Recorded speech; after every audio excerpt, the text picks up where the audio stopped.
بسم الله الرحمن الرحيم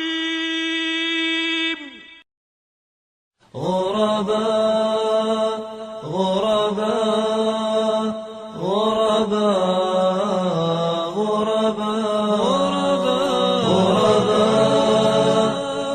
غرباء غرباء. He was the only one that Rasulullah sallallahu alayhi wa sallam told him, فَذَاكَ بِأَبِي وَأُمِّي.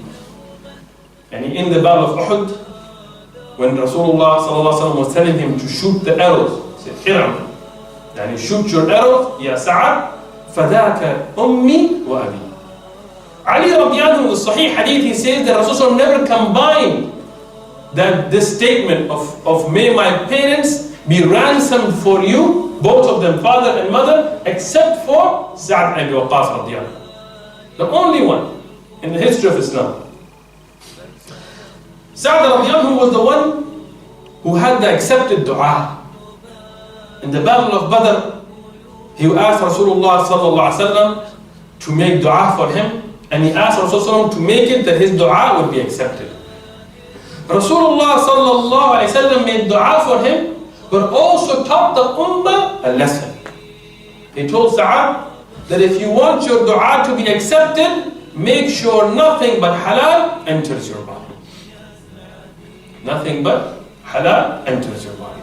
Today, our ummah forgot this lesson. Today, we lie on our taxes.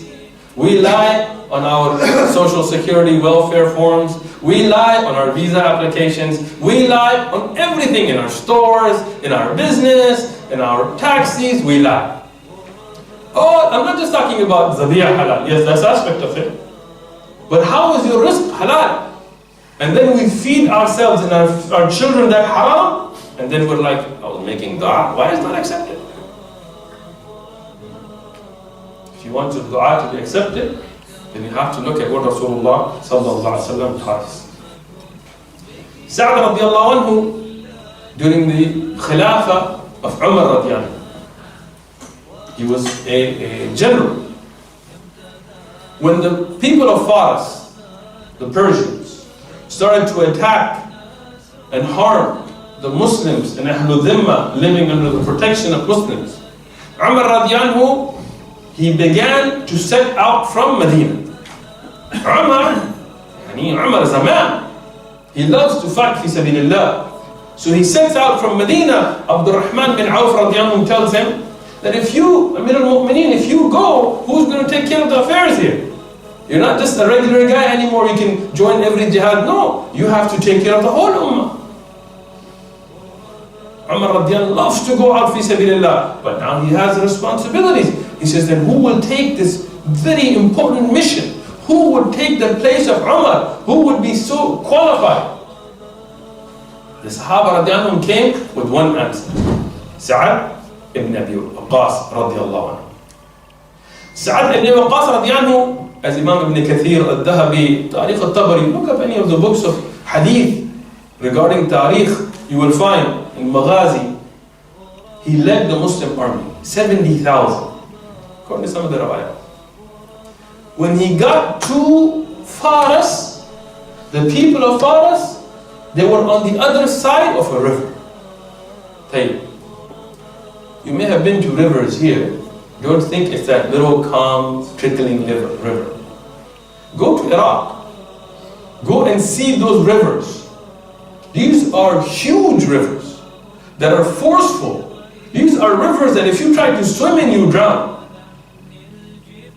And when he gets to this river, the people of Faras, being the cowards that they were, the mushrikeen, they broke all the bridges, burnt the boats. There's no way for Muslims to go across. Now remember, the Muslims at this time were majority Arab. Yes, there was Salman al-Farisi and other Ajam as well, but majority they were Arab. And they were from a desert. They weren't used to rivers.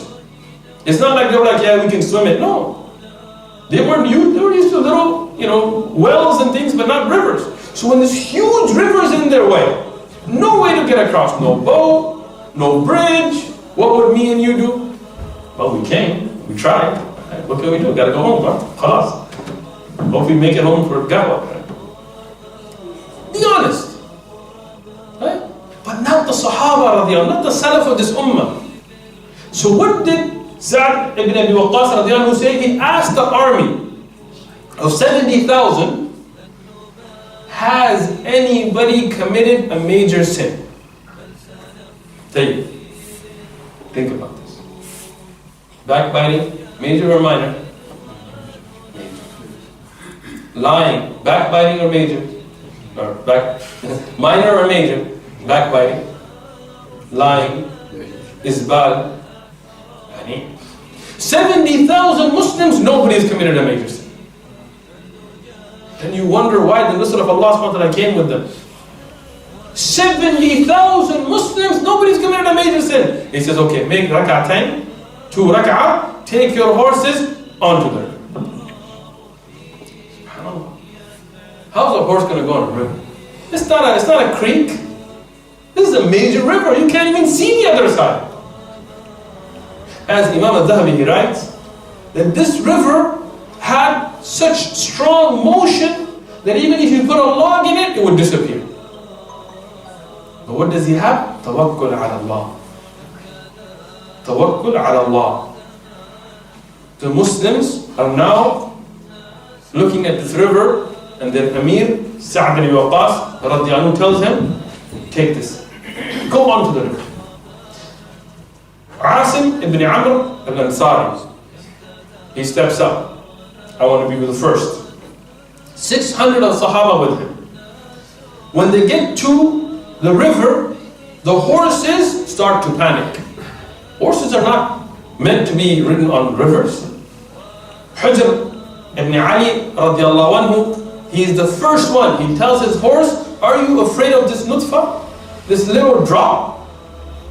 SubhanAllah, he's looking at this major river, but his thinking is about Allah, and he knows in front of Allah, this is nothing but a drop. First one takes his horse onto the river, starts to cross the river. Amr ibn Asim, Tariq is a witness to this. Look up the history of the Persians, written by non-Muslims, and read when they saw these things and said the devils were coming. They said humans couldn't do this.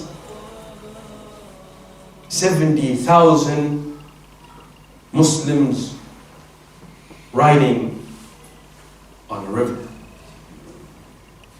Ibn Kathir, Bidayah wa Nihaya, he writes, nobody was harmed, except there were 2 incidences. One, from the giant waves and the pressure of the river, one of the Sahaba started to tilt, he started to fall. And Ka'ka ibn Amr al-Tamimi, he pushed him with his elbow. Tell him, stand straight. You are fi sabilillah. The other, one of the Sahaba, he dropped his bowl. A bowl that used to contain water. He dropped his bowl. Fell in the river. Another Sahabi told him, it looks like your niyyah is shaky. Your niyyah is shaky, you lost your bowl. He says, Wallahi, my niyyah has not changed except fi sabilillah. And he started to make dua to Allah. He said, oh Allah, return that bowl to me. I don't want my ashab to think that I'm afraid fi sabilillah. When they reached the other side, the bowl was waiting for them. Get al-Bidayah wa Nihaya, read it yourself. Nothing lost, nobody harmed, crossed over the other side. Why? Because of their tawakkul ala Allah, because of their Emaan, because of their aqeedah. These Sahaba, they were there in Badr. They sacrificed their lives, their family, they left, they made hijrah with Rasulullah sallallahu alaihi wasallam. They were there in Uhud, they were there in Qadisiyah, they were there under the Khilafah of Abu Bakr and Umar and Uthman, Ali and others. The Sahaba radiyanhum, they will go to Allah subhanahu wa ta'ala with all of this on their account. What will mean if you go to Allah subhanahu wa ta'ala?